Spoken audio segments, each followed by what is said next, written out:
Okay, welcome to Whiteboard Wednesday, week 20. Today I'm going to go down probably answer a question that the people would have thought I might have answered already, and it's to relate to the structure of the organisation, how important structure is in relation to building an organisation.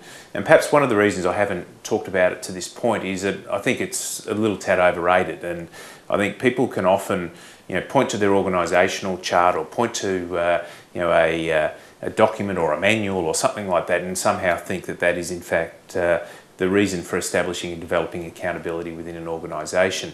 As a general rule, I work mostly off strategy and understanding that with strategy you need to have good governance structures in and around that, and we put a lot of work into that. But what we don't do is actually allow our structure to somehow kid ourselves that in fact that we're on track, because if you're not careful, structure can become quite a rigid part of your organisation, whereby I'm a believer that you need to be able to move stuff around relatively quickly as new opportunities evolve, and to have that nimbleness as an organisation I put a real value on.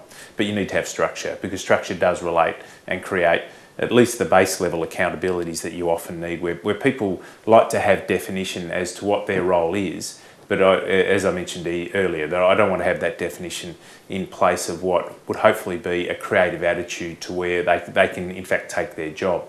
Some people work very well in rigid organisations, and whereby they know exactly where, if you like, the career path as it relates to an organisational chart will actually take them, whilst others, and the people who are most likely to get attracted into this type of industry, work more off, okay, I understand what my job's about, I need to know what my job's about, but I don't want to put limitations as to where it in fact can take me. And that flexibility, I think, is a really important part of people having very aspirational view as to their career opportunities.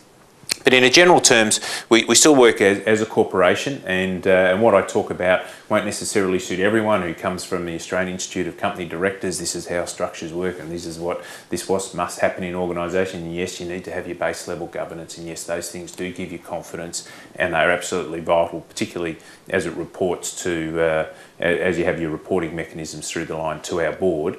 But at the same time, as a structural level, you must make sure you have that flexibility. Some people work off this notion that you'll have a strategy, which will then dictate how your structure is, and that'll then dictate how you staff your structure, as in the capabilities of your people. And for a long period of time, it was seen as the three S's of management, if you like. It's not the way that I like to operate. Certainly have the strategy as the first point in regard to that, but what we tend to do is say, okay, well, strategy then relates to your structure and your staff, but have that flexibility within it all. Because if you might have someone whose capabilities are such that they don't actually exactly fit the structure that you put in place, and you end up with the old square peg in a round hole. And I like to think that you actually build a lot of your structure not only on the strategy that you're actually putting in place, but also on the capabilities of your people, to make sure that they're operating within their strengths. And if their strengths are so good and they have not the full picture in regard to what their, perhaps some of what their not strengths are, not their weakness, but the things they're not as strong on, you don't want to lose their strengths just because you're feeling really particularly enamoured with a structure within your organisation. As a club, we operate in a relatively traditional sense in that we have a board, and just even from that point of view, how we encourage our people to operate is that if you're the self in the middle here, and that's you have to become very, very good at managing sideways, managing up, and obviously managing down, and whether you're the coach, whether you're the CEO, whether you're anyone, everyone has to understand what those expectations are, and find out really very much about how people want to operate in and around you.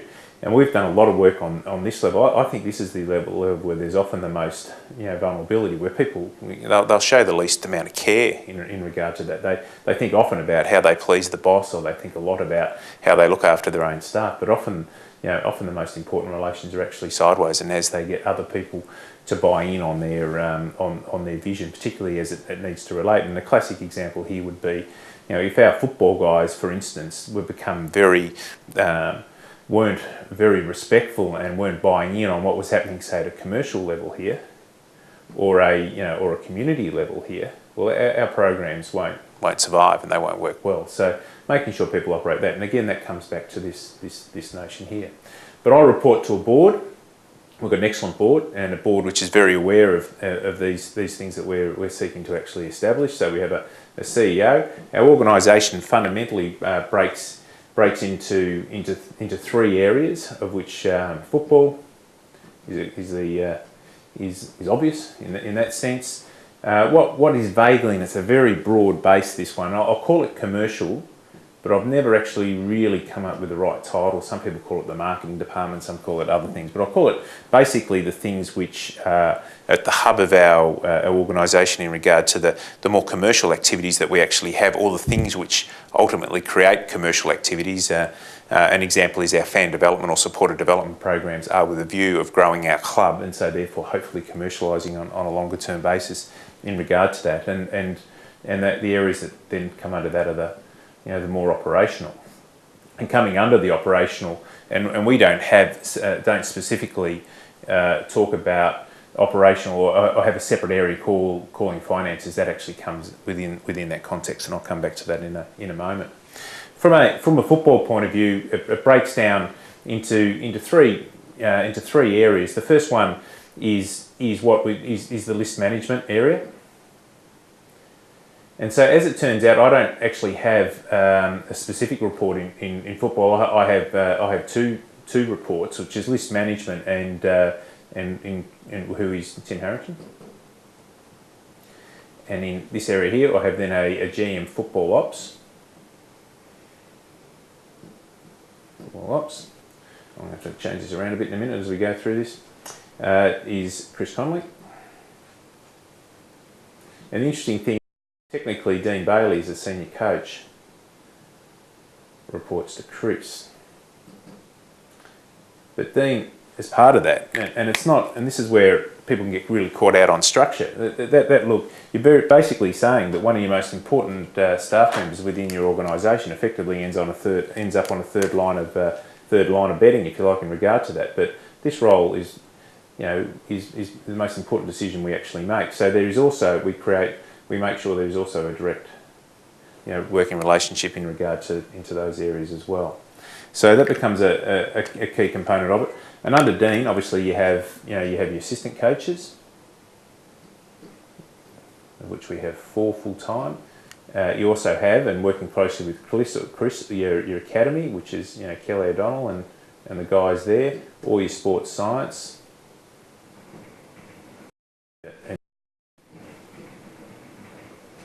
Again, critical element. And we have and of course, here is your players.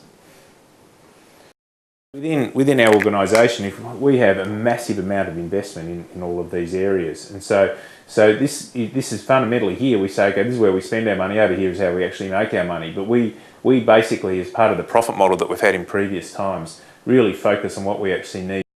Ensure that we're getting the right amount of resources into this area, and we've put a lot into that, and coming out of that is then the emphasis that the operational guys have to do to make sure we balance that out. But coming under here, for example, is the